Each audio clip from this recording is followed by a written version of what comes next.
Hello, everyone. Welcome to the Storyist. Often people make fun of others whom they believe are far superior from them. Sometimes the rich disrespect the poor because of the difference in their social status. Then the poor mock the homeless. But what people don't realize is that these people whom they always make fun of can actually be the people that may help them in times of need. This is the very important lesson a rude Karen has learned in today's story, and as her son has been saved from choking by a kind black waiter she has been looking down on. Stay until the end of the video to find out what happens. Jamal is a waiter in a luxurious restaurant. He is from New Orleans, Louisiana. But since his father got assigned to a job in New York City, their whole family has moved there as well. Jamal was studying in high school back in their hometown in New Orleans, and when they moved to New York, he was just starting to apply for college. So he managed to take an entrance exam at the New York University. Studying in NYU has been his lifelong dream, and it is a very big deal for him. So he is beyond grateful that his family moved to New York. His dreams are now one step closer away. Aside from being naturally hardworking and industrious, Jamal is also born with a bright mind. In his high school back in New Orleans, he used to be the top student, which also helped him have a good resume when he was applying for NYU. Because of this, there is no doubt that he has easily passed his NYU application. Presently, Jamal is living with his father, his mother, and his two sisters inside a cramped apartment in New York City. Apartment rent is far more costly in the state than in New Orleans, so they have to share the very small living space they are renting now in order to keep in line with their budget for a family of 5. Because Jamal's family is not rich, and as they are just relying on his father's paycheck alone for the studies of their family's 3 children, Jamal knows that his family's income alone won't be enough for his studies at NYU. So he decides to take a job at a luxurious restaurant as a waiter to help with his own studies. Juggling his studies at college and his job waiting tables is never a problem for Jamal. Ever since he was in high school, he has always been a hard worker, and studying has always been his passion or hobby, so he never felt like it was a burden for him. So now that he is working a night shift at a restaurant, he still manages to ace his exams in school. He is an A-lister student, and his parents can never be more proud of that. All his life, Jamal has been living a quite fine life, as he was raised in New Orleans, where Black American people are everywhere. He never felt discriminated against. When they move to New York, everything is going to be fine as well, until he encounters one rude Karen at the restaurant while at work. One night, around 8 in the evening, Jamal is peacefully serving the restaurant's customers. It is a holiday, and every restaurant in the city is either full or reserved by guests.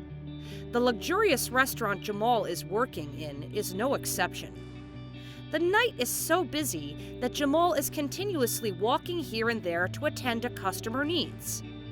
At around 8:15 p.m., a lady, probably in her late 30s, walks in with her head up high. She is wearing a black satin dress that flows above the knee and a pair of silhouettes that catch attention whenever used. Beside her is a boy, about 7 to 8 years of age, and he is wearing a matching satin button shirt. He looks innocently cute, but his mother looks terrifying in contrast. The pair walks over to a middle table which she had reserved the night before. The woman, like a high-profiled boss, snaps her fingers to the passing waiter who happens to be Jamal. Jamal suddenly stops at her snapping, while he is busy trying to hold up the trays on his hand. "I want to order now," says the woman. Jamal smiles at them and waves at the boy. "I'll call someone for you, ma'am," Jamal politely replies. This enrages the woman, as she wants to be served right away, even though she can see for herself that Jamal is currently serving another customer's table. "You want me to wait? Am I not a customer here?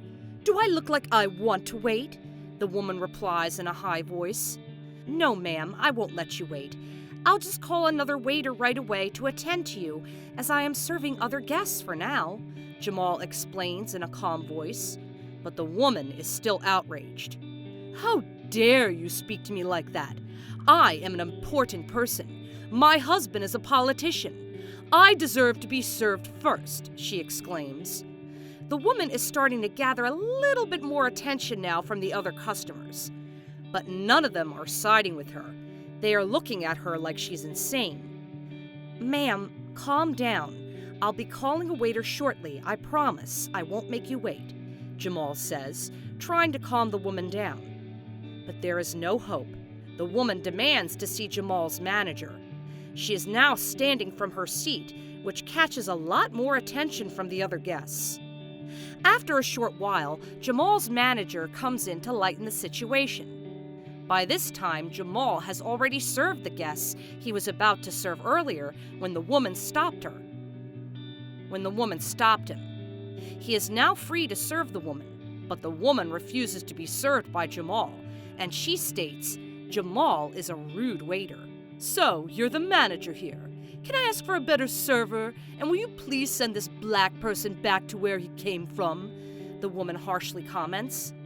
This draws attention from a lot of the other guests, but she never fails to keep her composure.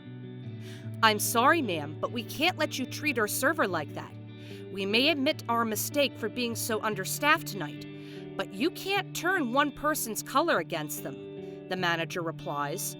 The woman just rolls her eyes at the manager and tells Jamal to serve her immediately.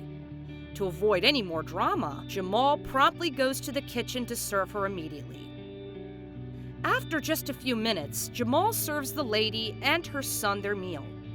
They eat peacefully, but Jamal can still feel the woman's sharp glances at him from time to time. He just tries to ignore it, and he tells his manager that he will be all right and not to worry about him anymore.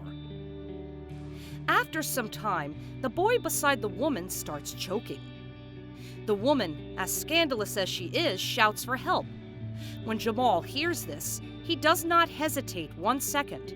He immediately runs towards their table and helps the choking child let out the meatball he has accidentally swallowed. After 3 pushes on his back, the boy spits out a large meatball. The woman, who is the boy's mother, is speechless by Jamal's kind act. The customers around them start to clap their hands and cheer for Jamal, but Jamal just humbly smiles at them. When he looks at the woman can't say anything but stare at him with her mouth agape. Hearing nothing, Jamal starts walking back to the kitchen, but then the woman stops him. "Wait, I'm sorry for how I acted earlier. That was really rude," the woman says. "Yeah, it is," one random customer shouts, making the woman feel more embarrassed about her acts. "I thought we rich people can stomp on anything because we have the power to do so, but it turns out money really isn't the only thing that gives you power. Kindness does too," the woman says. Jamal is flattered hearing these words. He never expected the woman who just discriminated against him earlier would realize her mistakes and even change her ways because of his good deed. The woman tells him that when her son was suddenly in trouble, the first person she thought would help would not be the same person she had been rude to. "But turns out, you don't care about who has been good or bad to you. You just simply care about the people around you," the woman continues saying. Jamal accepts the woman's apology, and since that day forward, the woman has been a frequent customer at their restaurant. Jamal himself is delighted to think, too, that he has helped save many others like him from the woman because he helped change her mind. That's all for today. Thank you for watching this video, and we'll see you on the next.